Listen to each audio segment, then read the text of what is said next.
aggression with an opponent, pushing and pulling. This is a static pushing drill.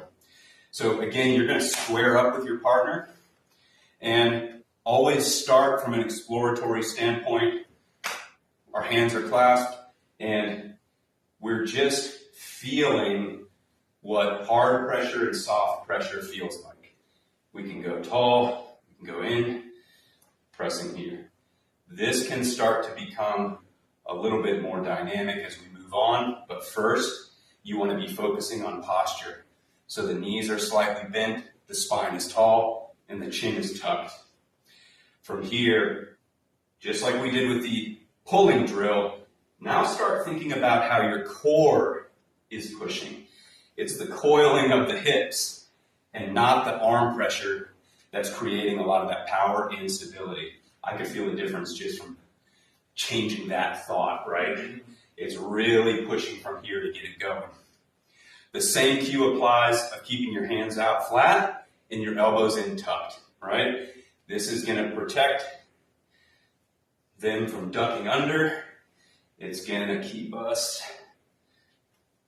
in good posture, and we're practicing hard and soft pressure, good posture, pushing from the hip. All right, starting with controlled pressure, adding a little jerkiness, and then at the end of this, we're going to just treat it like a full game here, where you try to get the opponent to take a step, okay? So it all goes together. Nice. And notice that we're keeping our hands engaged the whole time. Nice. Good, good, good.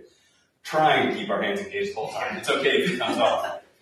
The other thing we mentioned in the pushing and pulling is to start thinking about angles. So if you're just pushing back and forth linearly, the person's going to be pretty strong.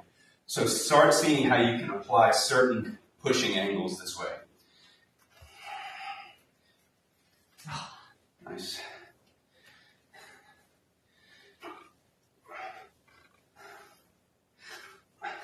Good.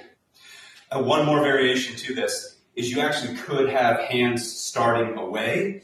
This has a little bit more of a striking component to it, but we can be here, and then there could be a little bit of clapping, moving on that way, right? Things like that. That's a little more aggressive, so the hands glued together is a good way to start.